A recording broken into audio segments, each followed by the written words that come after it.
Salut à tous, vous le savez sûrement, ou peut-être pas d'ailleurs, mais je travaille activement sur le prochain projet de Benjamin Workshop.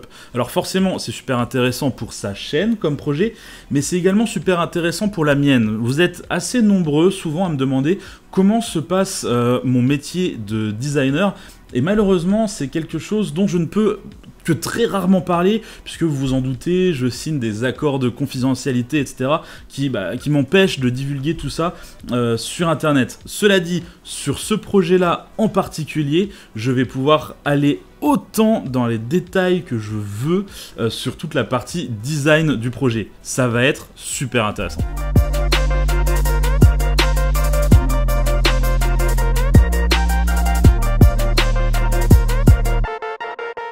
Benji, je l'ai rencontré il y a quelques années maintenant. À l'époque, il avait que quelques milliers d'abonnés, sa chaîne était encore toute petite. D'ailleurs, il m'a dépassé maintenant et il est hors de question que ça reste comme ça. Donc je vais vous demander de vous abonner massivement à ma chaîne, histoire de pouvoir repasser devant lui. On est à la limite des 200 000 abonnés, autant y aller quoi, donc abonnez-vous. Donc comme je le disais, quand je l'ai rencontré, il était vraiment au tout début de son projet. J'aime dire que la première fois que je suis arrivé chez lui, il n'avait que 2 bouts de métal soudés ensemble, mais en vrai ça serait un peu mentir, on était en mars 2019 et le châssis de la GT40 était déjà pas si mal avancé.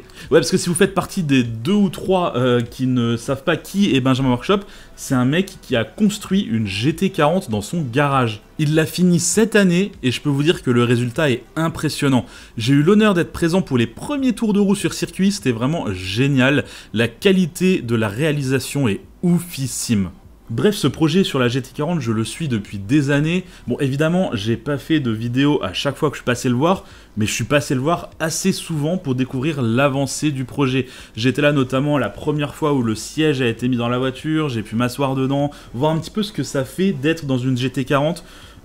C'est serré, c'est minuscule, c'est couché, mais l'émotion de se retrouver au volant de cette voiture qui n'en était pas encore vraiment une à ce moment-là, mais il y a vraiment cette émotion de se dire « Waouh !» ça y est quoi, on est dans la GT40, c'était vraiment quelque chose.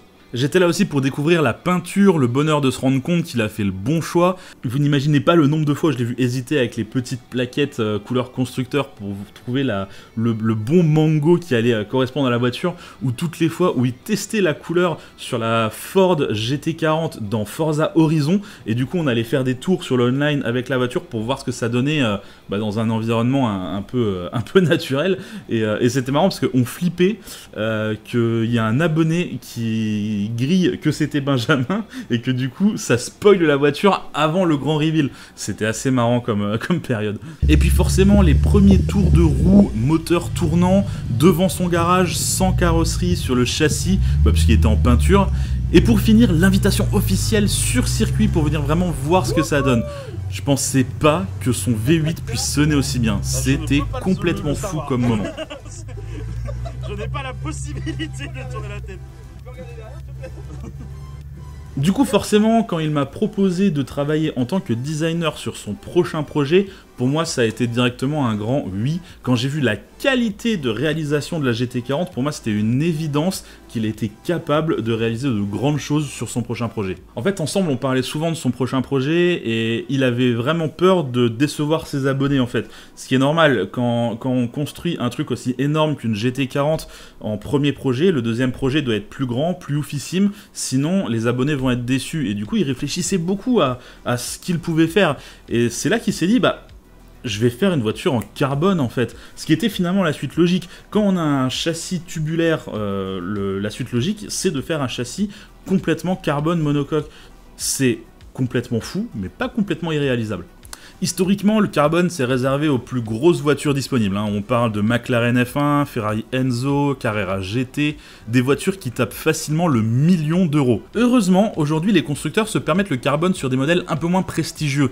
La 4C de chez Alfa Romeo par exemple est en carbone, les i8 et i3 de chez BMW le sont également. Et en cherchant un peu, on se rend compte qu'il y a pas mal de petits projets étudiants où ils ont fait des monoplaces avec un châssis en carbone. Donc ce qui était complètement inatteignable il y a une vingtaine d'années est maintenant tout à fait réalisable. Bon, à partir du moment où le budget peut suivre, parce que faire une voiture en carbone, ça coûte une blinde. Rien que la matière première, ça coûte un fric fou. Faut bien comprendre que faire une voiture, ça coûte extrêmement cher. Développer une voiture chez un grand constructeur, c'est plusieurs dizaines de millions d'euros. Mais ce qui coûte cher, c'est surtout la matière grise. Bon, l'ingénierie et la conception, ça, Benji sait le faire, il n'y a aucun problème. Le mec a construit une GT40 dans son garage, si je dois vous le rappeler. Mais à partir du moment où tu fais une voiture qui part de rien, tu vas forcément avoir besoin d'un designer. Personnellement, ça me faisait super plaisir de bosser avec Benji là-dessus, puisque je le considère vraiment comme un ami. Et puis en plus, ça allait apporter pas mal de choses pour ma chaîne. Donc, let's go, autant bosser là-dessus. Mais il nous manquait encore un mec pour pouvoir vraiment concrétiser ce projet. Un designer, c'est bien, mais ça suffit pas pour pouvoir visualiser le projet. On peut faire autant de sketchs qu'on veut, il y a un moment où il faut faire passer ça en 3D. À l'époque où la 3D n'existait pas, c'était le moment où on commençait à réaliser des maquettes pour voir ce que donnent les idées concrètement. Mais des maquettes, ça coûte cher, ça prend du temps, la 3D c'est beaucoup plus pratique. Mais il faut trouver LE mec qui la maîtrise vraiment. Je voulais vraiment pas être contraint dans mon design par les lacunes du concepteur 3D. C'est-à-dire que si jamais j'avais envie d'une ligne bien précise, je voulais pas que le mec en 3D me dise « Ah, j'arrive pas à la faire ». Donc il fallait vraiment trouver quelqu'un qui soit bon. Heureusement, je connaissais Orlando, dont c'est ni plus ni moins le travail de réaliser des modèles 3D pour la publicité. C'est Orlando qui est responsable de l'animation de présentation que vous avez tous vu. C'est aussi lui qui a fait les rendus 3D. Il est très bon et c'est une chance énorme qu'on ait pu l'avoir sur le projet. Il était super chaud de pouvoir bosser sur ce projet avec nous, il connaissait déjà Benji et il appréciait ce qu'il faisait, donc ça aide beaucoup les choses. Ça nous a permis tous les trois de se mettre à fond sur ce projet il y a quelques mois. Le projet a eu le temps d'évoluer énormément entre le début et le résultat qu'on a aujourd'hui. D'ailleurs, on est super pressé de pouvoir vous expliquer en détail les choix qui ont été faits niveau design et niveau technique. Vous allez voir, c'est passionnant. On a littéralement passé des nuits blanches à essayer de se décider si telle coupe devait être un peu plus convexe, un petit peu plus concave, un petit peu plus bombée, etc. C'est littéralement comment ça se passe dans les studios de design. On va pouvoir vous montrer tout ça, vous expliquer les débats qu'il y a eu entre nous. C'est vraiment passionnant. Il faut bien comprendre qu'il existe des centaines de versions de la voiture que vous avez vue pour en arriver là où on en est aujourd'hui. D'ailleurs, le projet continue d'évoluer. Le design que nous avons aujourd'hui à vous présenter et la direction à prendre, mais il n'est pas totalement représentatif du résultat final. Il doit encore être raffiné, les lignes doivent être retravaillées, il va devoir s'adapter à la technique, à l'aérodynamique, à différentes contraintes que nous voulons respecter. En fait, il faut bien comprendre qu'ici, nous, ce qu'on veut faire, c'est une véritable hypercar, et du coup, la forme doit suivre la fonction et pas l'inverse. On ne doit pas adapter la technique pour respecter le design. Non, le design doit s'adapter à la technique. C'est vraiment comme ça que ça doit se faire. Et comme la cagnotte n'avait pas encore eu lieu, on ne savait déjà même pas quel type de châssis on allait pouvoir utiliser. On ne savait pas si on allait pouvoir utiliser du carbone. Donc le design que vous voyez ici doit encore beaucoup évoluer, beaucoup s'adapter, beaucoup être raffiné et sûrement devenir bien plus intéressant dans l'avenir pour s'adapter à la technique. Mais quelque part, c'est génial de savoir qu'il y a encore énormément de conceptions à venir sur cette voiture parce que ça va vous permettre de suivre tout ce développement en vidéo sur la chaîne YouTube de Benji. Donc si vous êtes aussi enthousiaste que nous sur ce projet, allez participer à la cagnotte de Benji. Le lien, je l'ai mis forcément en dessous dans la description. C'est important qu'il puisse récupérer autant d'argent que possible, puisque plus il y a d'argent sur cette cagnotte, plus on pourra aller loin dans le design, dans la conception, dans les matériaux utilisés. Bon, je veux pas trop vous spoiler, mais il a même déjà commencé à regarder s'il pourrait pas dépasser le rapport poids-puissance de 1,5 dans le cas où la cagnotte monterait assez haut. Pour finir, je voudrais vous dire un grand merci pour les littéralement milliers de commentaires que vous avez laissés à différents endroits pour nous dire que le design est réussi, vous appréciez vraiment, vous trouvez que la voiture est jolie, qu'elle est agressive, c'est exactement ce qu'on voulait, donc un grand merci à vous. C'est un plaisir énorme d'être reconnu pour tout ce travail effectué. Vraiment, merci.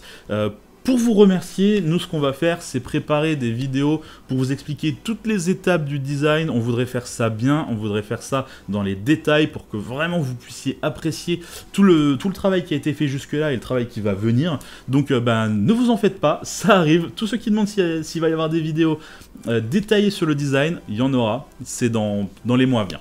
En attendant, comme d'habitude, je vous invite à regarder d'autres vidéos et à vous abonner pour passer la barre des 200 000 abonnés. Il faut absolument rattraper Benji, il est hors de question qu'il reste devant. Allez, bye bye.